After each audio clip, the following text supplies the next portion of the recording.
19 games, after we have played a half of the season, Arsenal had accumulated points of 50 points for themselves. And Joel will help out with the graphics.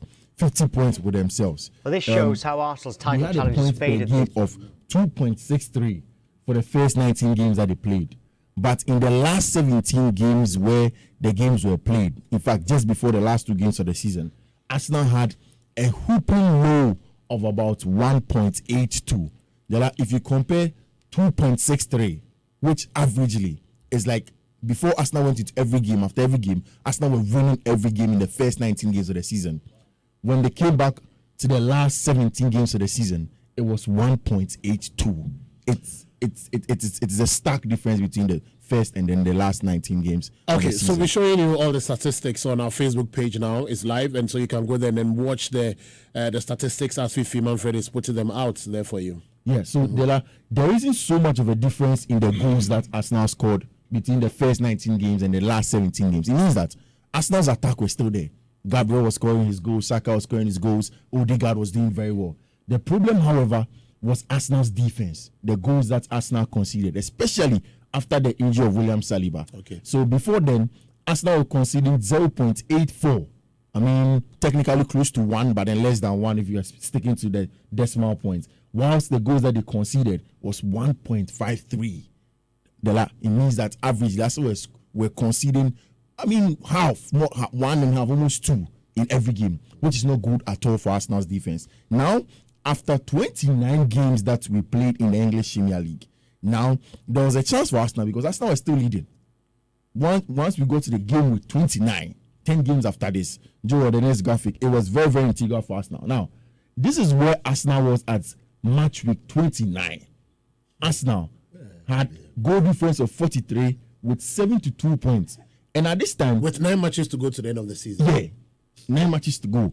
Around this time, mind you, Man City did not have 2 games outstanding. It was just 1 game. So let's give it to them that Man City would have won that game. They would have had 67, whilst Arsenal had 72. And over there, it means about a difference about 2 more games, 5 games, 5 points, about 2 games for Arsenal. And this is where things began to capitulate for Arsenal Football Club. Now, around this time, they had gone to play Liverpool. They had played West Ham. They had played Southampton. They had played, those last 7 games. And it is that draw at Liverpool. That loss to Southampton. It was a draw, 3-3. Yeah, draw to Southampton. Then that draw to West Ham. And then a loss to Manchester City. Came to win against Chelsea. And then another win against Newcastle. And then the last game also a loss. Again, I think Bournemouth also. Brighton.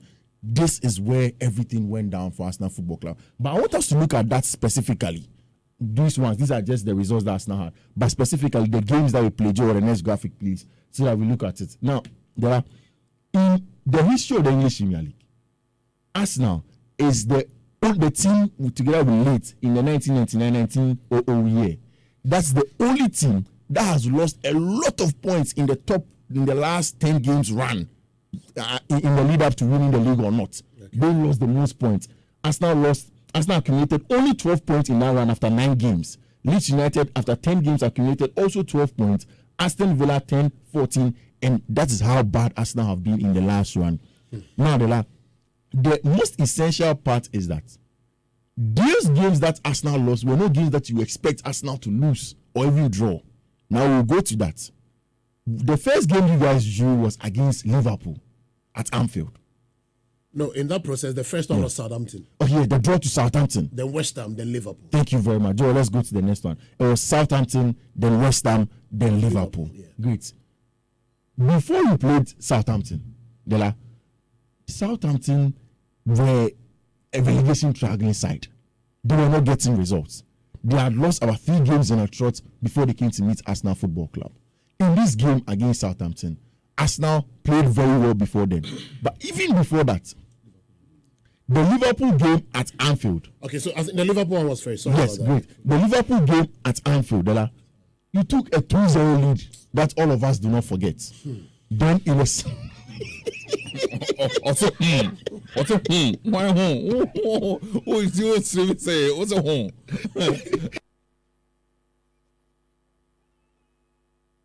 If you can continue. What's a home? Yeah, so you took a 2-0 lead at Anfield, then it ended up being 2-2. In fact, this game, Arsenal was a little bit lucky. Arsenal probably would have lost. But Fiifi, why do you want to take the lad through this? I mean, But look at the way the guy is.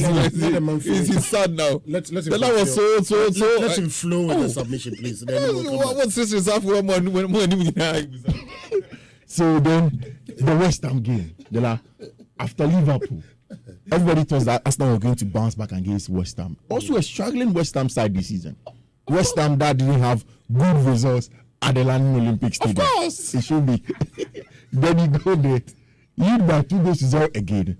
Saka misses a penalty. Then Arsenal end up drawing 2-2. Then Southampton as well.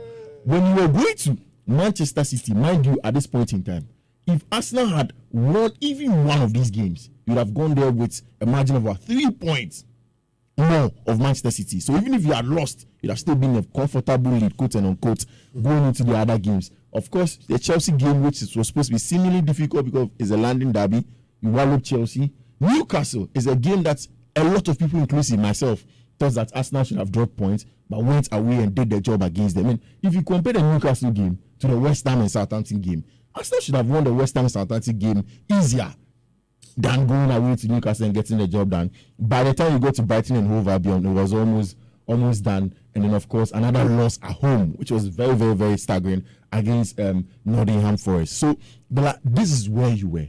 Now, we will go straight and compare it to where Pep Guardiola's team was. And it is just straightforward for them. In the last 10 games that they played, they didn't lose a single one. They won all. Yes. Yes, Joe will help us with a graphic again. So if you are joining us on Facebook, okay, so this is a breakdown of where Arsenal were and the games that you lost. If you compare where Arsenal were at the time, there are so in those last 10 games that we played, those 6 games that we played, there is no Arsenal in there. If you look at the top half of the table, there is no Arsenal. Brentford from the bottom, West Ham, Wolves, Bournemouth, Fulham, Aston Villa, Man United, Crystal Palace, Newcastle, Liverpool, Man City. That shows you how bad it was in those last few games that Arsenal played. And that is Manchester City's 1-1-1-1-1-1 every game. And if you go to the next one, the last two, these are the games that Pep Guardiola. And I think it was just a stark contrast. Just when everything was plummeting for Arsenal, Man City just had everything also on track and they were winning. They went to beat Bournemouth, beat Newcastle. I mean, people thought it was going to be a seemingly difficult game for them. They beat them. They beat Liverpool at home. They beat, in that run, Leicester City. They beat Arsenal. They beat Fulham. They beat West Ham. And then they beat Leeds in that run. So, Manchester City just won their games. We don't even need the numbers because, of course... would we say that Arsenal gave it to them? Yes. And I think you gave it to them based on mentality and in the last 10 games that you go to. I think that it also... Because we decided to stick to statistics, there is an article from Sky that's saying that around this time, Arsenal committed the most fouls. The most fouls. So the psyche part of the game got to the players. Players like Ben White were constantly being cautioned. Arteta himself was asked, was given a lot of touchline warnings a lot of the times around this time. So it got to him.